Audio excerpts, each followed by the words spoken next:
Assalamualaikum warahmatullahi wabarakatuh. Halo semua para pemirsa sekalian. Di channel Mantri Luka, pada kesempatan hari ini saya akan membagikan edukasi kepada ibu-ibu nih ya. Jadi video ini saya khususkan kepada ibu-ibu yang sedang ataupun sudah melakukan operasi sesar untuk melahirkan. Di mana operasi sesar ini pastinya ya ada satu hal yang harus dihadapi setelah operasi sesar, yaitu masalah luka post operasinya. Di mana luka ini adalah luka sayatan ya di bagian perut untuk mengeluarkan bayi ya, di mana lapisan perut ini sampai ke lapisan rahim dibuka dan pastinya itu akan menyebabkan luka.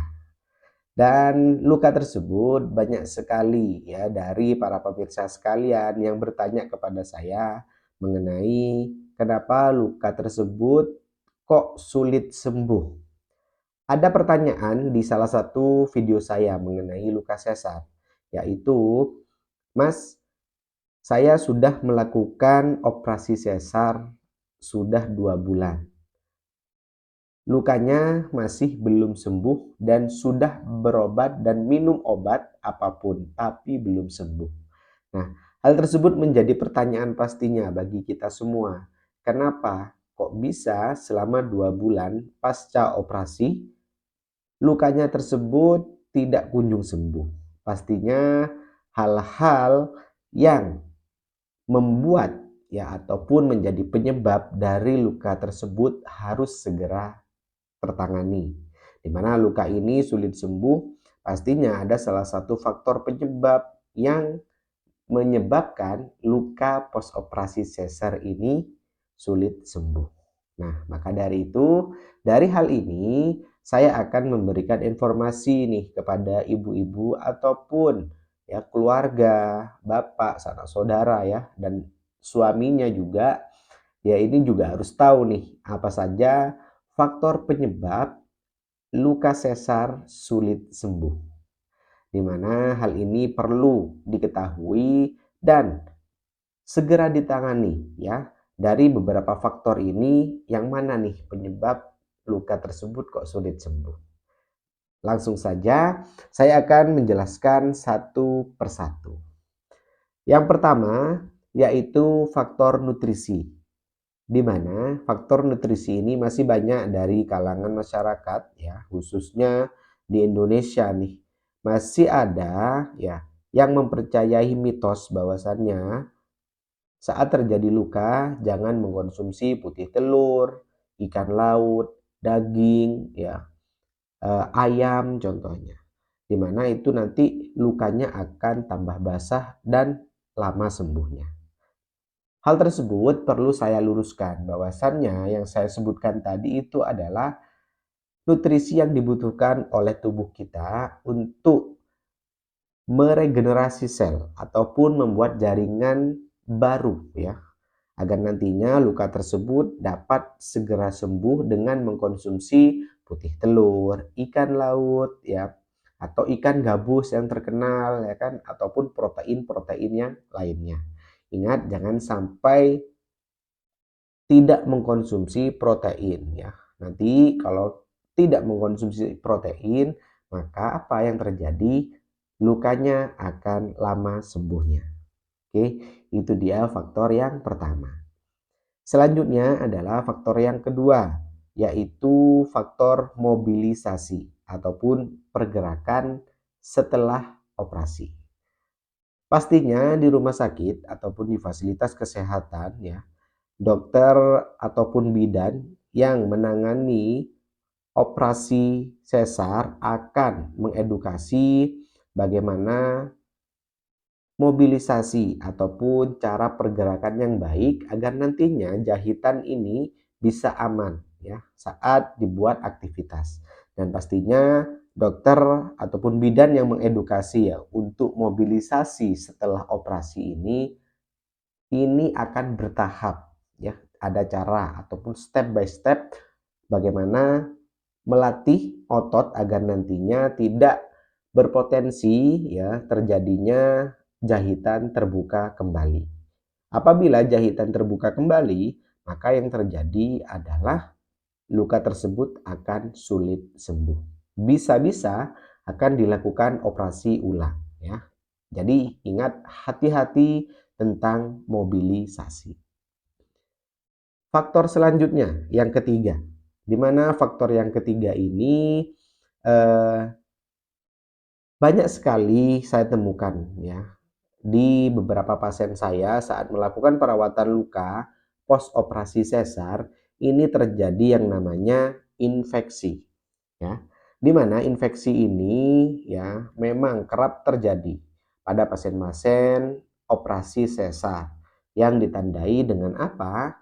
Ditandai contohnya luka semakin nyeri ya, luka mengeluarkan nanah ya, luka semakin bengkak, di tepi-tepi jahitan ada warna kemerahan ya, dan apabila ditekan itu sangat nyeri, panas contohnya. Dan yang paling parah adalah saat tubuh kita sudah merasakan demam. Itu merupakan tanda-tanda di mana luka kita sudah terkontaminasi oleh bakteri dan akan masuk ke fase yang namanya infeksi. Jadi perhatikan tanda-tanda yang saya sampaikan tadi. Ya, apabila itu terjadi, maka segera konsultasikan kepada dokter yang mengoperasi ataupun kepada bidan ya terdekat. Untuk apa? Untuk mencegah terjadinya infeksi tadi agar tidak berkelanjutan, sehingga apa? Sehingga luka tersebut dapat segera sembuh. Ya, itu dia. Selanjutnya adalah faktor personal hygiene. Ini adalah faktor yang keempat, di mana kebersihan ini sangatlah penting ya untuk kita jaga agar nantinya erat kaitannya ya dengan infeksi. Agar terhindar dari infeksi, jadi kita harus menjaga kebersihan dari personal hygiene, terutama dari bekas jahitan tadi ya. Ada banyak kasus sekali di mana luka tersebut ya sudah ditutup ya dengan baik, dan ternyata saat mandi terjadi basah, terkena air, sehingga apa? Sehingga nantinya berpotensi terjadinya kontaminasi. Jadi nanti di next video saya akan kasih tahu bagaimana langkah-langkah ataupun cara perawatan untuk luka sesar ya. Itu dia. Jadi silakan dijaga tentang personal hygiene-nya ataupun kebersihannya. Dan faktor yang terakhir ya, ini menurut saya faktor yang sering kali diabaikan, seringkali tidak diperhatikan, dan juga banyak sekali dari para pasien tidak menyadari hal ini ya, yaitu faktor psikologis. Di mana faktor psikologis ini sangat penting ya bagi pasien ya, untuk apa? Untuk support system ya setelah dilakukan operasi sesar. Kenapa saya bilang seperti ini? Karena ya ibu yang sudah melahirkan secara sesar ya, secara imobilisasi mungkin terganggu ya.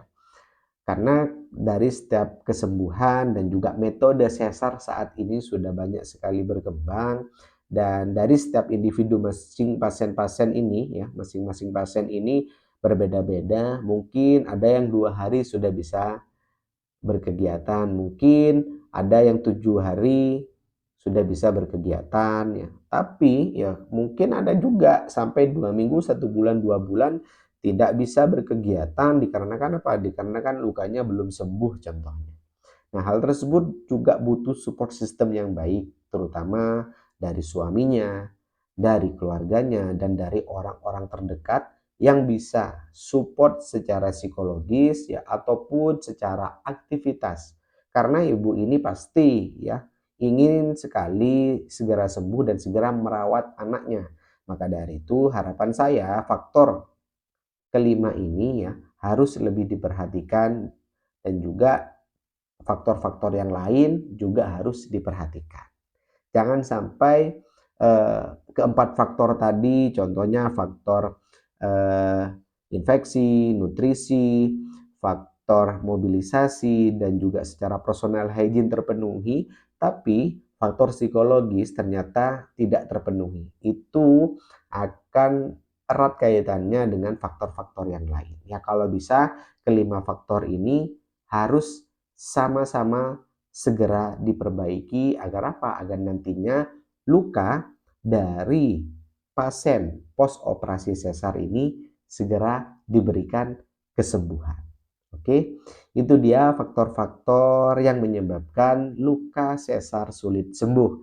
Jadi silakan faktor yang mana nih dari para pemirsa sekalian yang belum terpenuhi. Jadi silakan apabila belum terpenuhi segera dipenuhi dan segera diperbaiki. Oke? Sekian dari saya, terima kasih sudah menonton video ini dan jangan lupa tonton video-video yang lainnya. Dan apabila dari para pemirsa Mantri Luka ada permasalahan luka, boleh silakan dituliskan di kolom komentar ataupun ada hal-hal yang ingin dibahas di channel ini, silakan langsung saja dituliskan di kolom komentar. Saya Muhammad Sibromulis Mantri Luka pamit undur diri, sampai jumpa di video berikutnya. Saya akhiri. Wassalamualaikum warahmatullahi wabarakatuh.